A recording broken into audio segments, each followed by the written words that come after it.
ఏవం బహువిధాం చింతాం చింతయిత్వా మహాకపిః సంశ్రవే మధురం వాక్యం వైదేహ్యా వ్యాజహారః.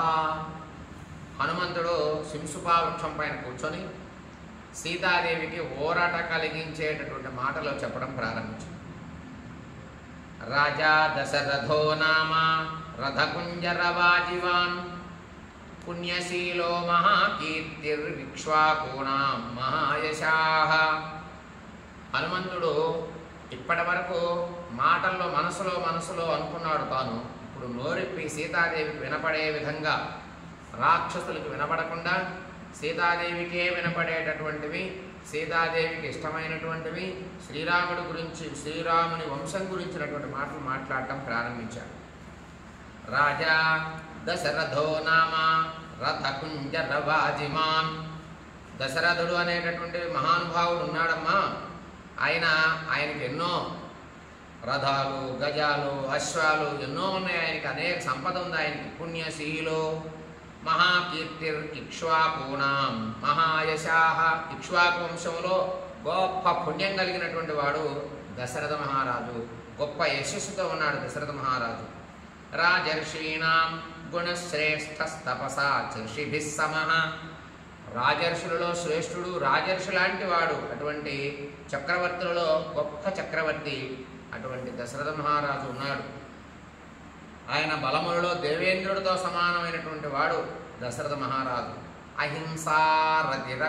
అహింసారతిరక్షుద్రో ఘృణీ సత్యపరాక్రమః ముఖ్యశ్చేక్ష్వాకు వంశస్య లక్ష్మీవాన్ లక్ష్మీవర్ధనః.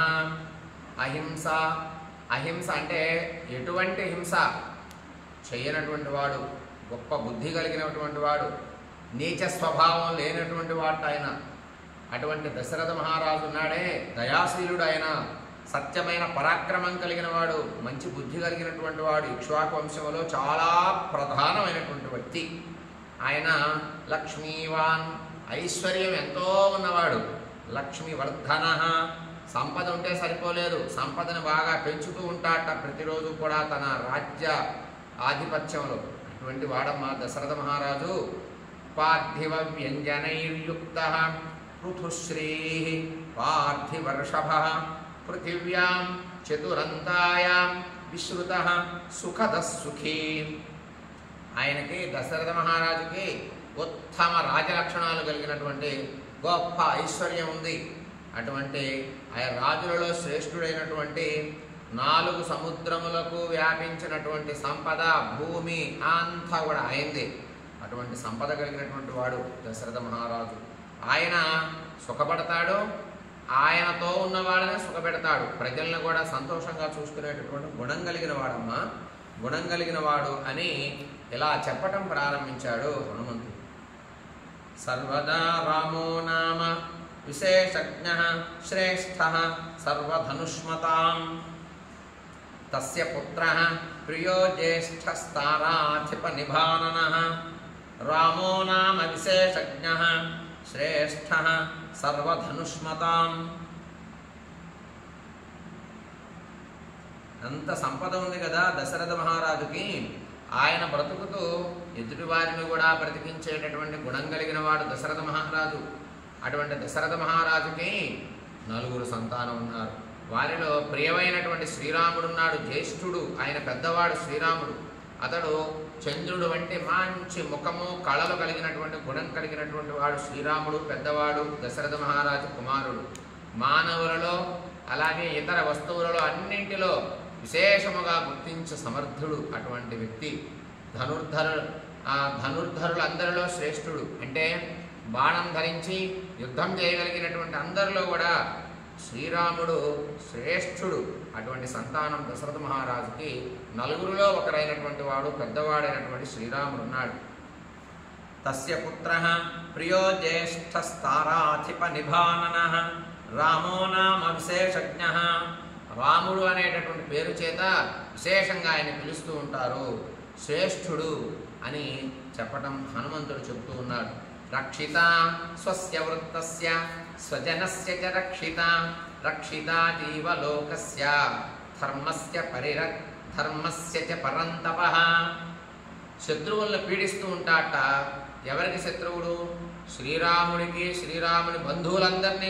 శత్రువులు ఎవరైతే ఉంటారో శ్రీరాముడికి, శ్రీరాముని బంధువులకి వాళ్ళని పీడిస్తాట శ్రీరాముడు. రాముడు తన నడవడికలో ఎట్టి లోపం లేకుండా చూసుకుంటాట. రక్షిత స్వస్య ధర్మస్య స్వజనస్య చ రక్షిత. తన ధర్మంలో ఎప్పుడూ కూడా లోపం లేకుండా తన ధర్మం అధర్మం కాకుండా తాను రక్షించుకుంటూ నడుచుకుంటూ ఉంటాడట. తన వాళ్ళని కాపాడుకుంటాడట. సకల జీవుల్ని కాపాడుతాడట, ప్రకృతిని కాపాడుతాడట, సకల ధర్మాల్ని కూడా రక్షించేవాట రాముడు. రక్షిత స్వస్య వృత్తస్య స్వజనస్య చ రక్షిత. రక్షిత జీవలోకస్య ధర్మస్య చ పరంతపః.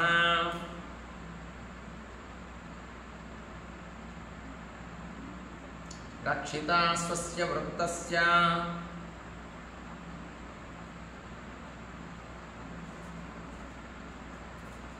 స్వజనస్య చ రక్షిత.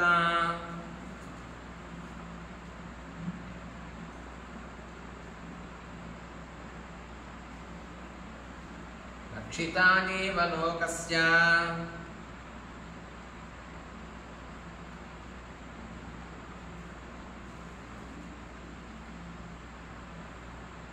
ధర్మస్య పరంతపః. ధర్మస్య చ పరంతపః.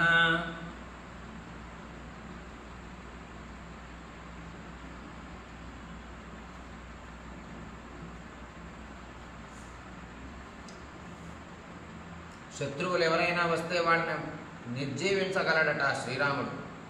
చరిత్రకి, ఎటువంటి వంశ చరిత్రకి చెడ్డ పేరు తీసుకురాట శ్రీరాముడు. స్వజనస్య చ, తన బంధువుల్ని కాపాడుకుంటాడట, తన వారిని కాపాడుకుంటాడట, ప్రాణుల్ని రక్షిస్తాడట, జంతువుల్ని, పక్షుల్ని, అందరినీ కూడా. ధర్మస్య చ, ధర్మమును కూడా రక్షిస్తూ ఉంటాడట. తన ధర్మం తాను రక్షించుకుంటాడు, ఎదుటివారి ధర్మాన్ని కూడా వారు ధర్మం తప్పకుండా చూసుకునేటటువంటి గుణం కలిగిన వాడట రాముడు.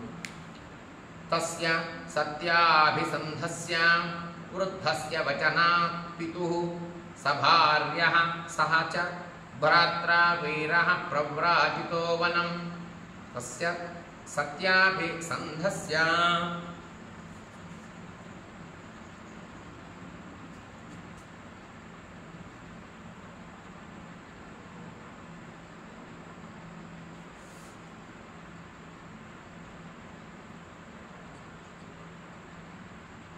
తస్య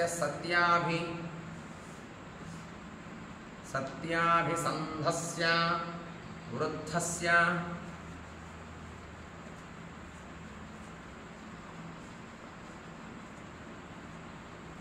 వచనాత్ పితుః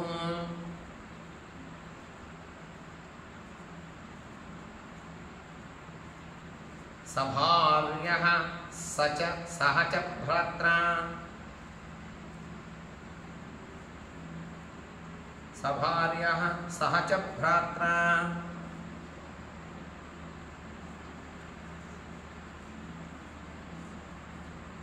వీరః ప్రవ్రాజితో వనం.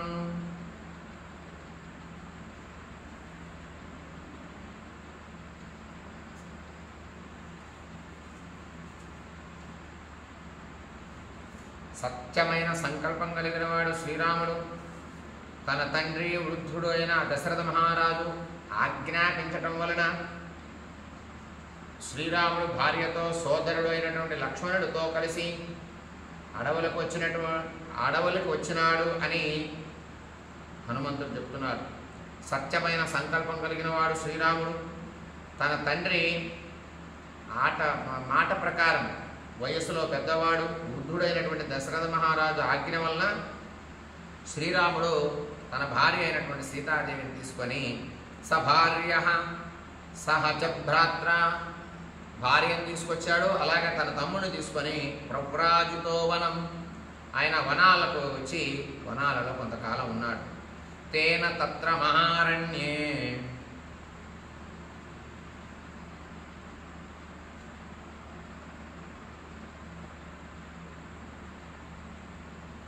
మృగయాం పరిధావత.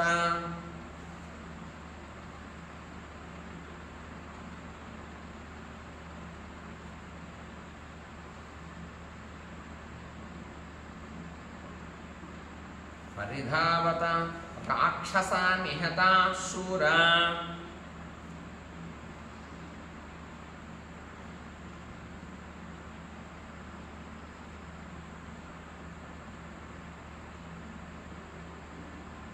బహవః కామరూపిణః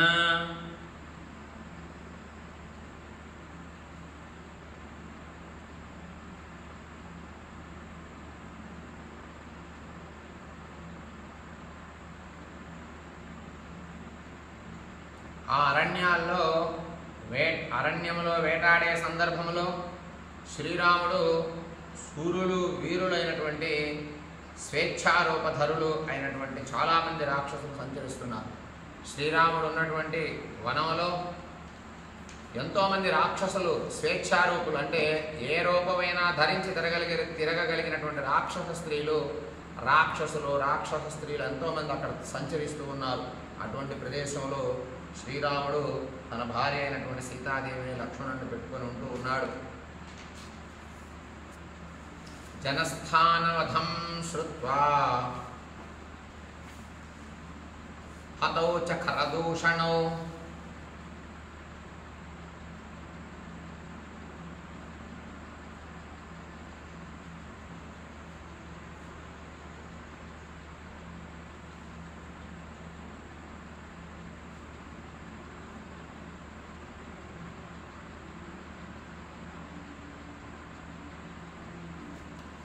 తతస్త్వమర్షాపహృతా జానకీ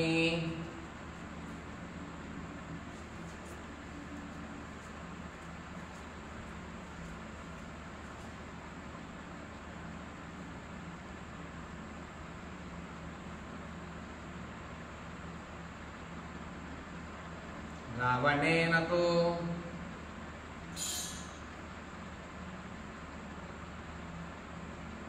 వంచయత్వా వనే రామం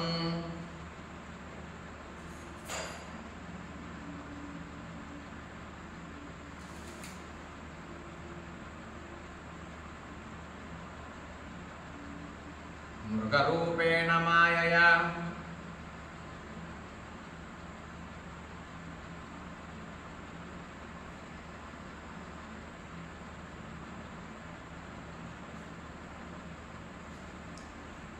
సీతాదేవితో లక్ష్మణుడితో నివాసం ఉన్నటువంటి సందర్భంలో రావణుడు జనస్థానంలోనికి రాక్షసుల వధను ఖరదూషణుల వధను విని కోపముతో మాయామృగ రూపము చేత అరణ్యంలో రాముని వంచించి జానకీదేవిని అపహరించాడు.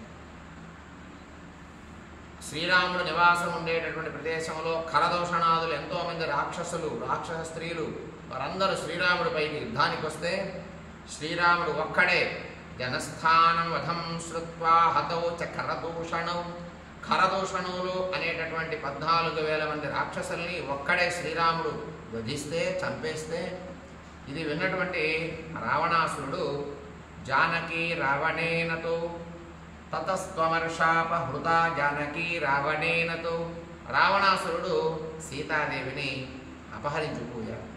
ఎందుకు? కోపం చేత శ్రీరాముడి పైన.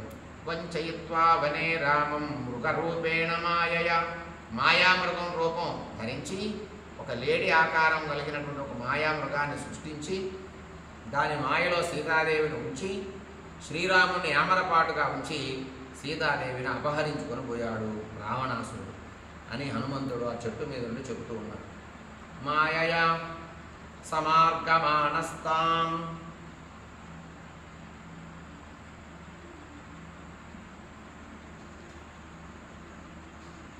దేవీం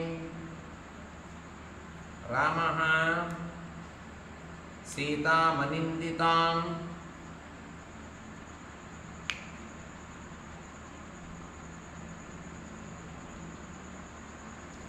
ఆససాద వనే మిత్రం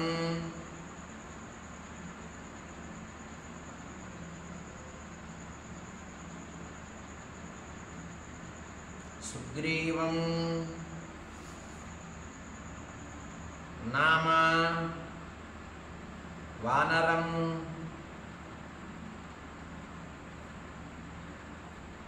రాముడు ఎట్టి దోషాలు లేనటువంటి వాడు కదా.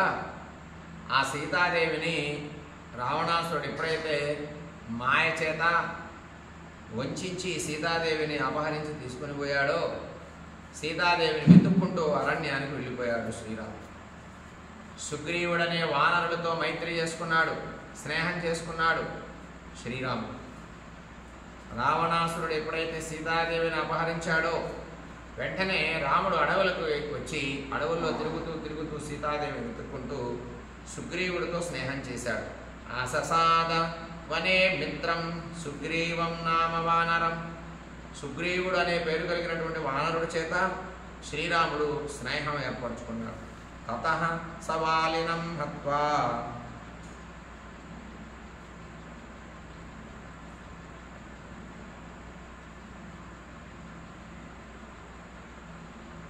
రామః పరపురంజయః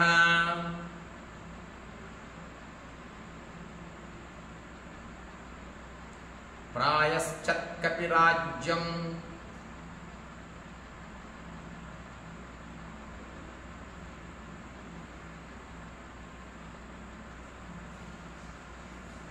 తత్సుగ్రీవాయ మహాబలః.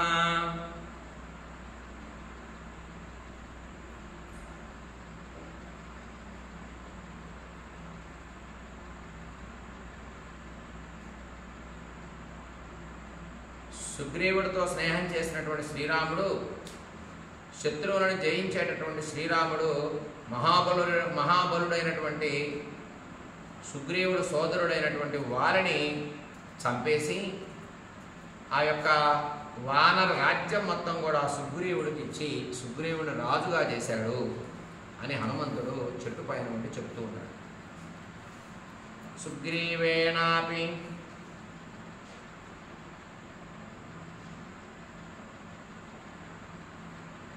సందిష్ట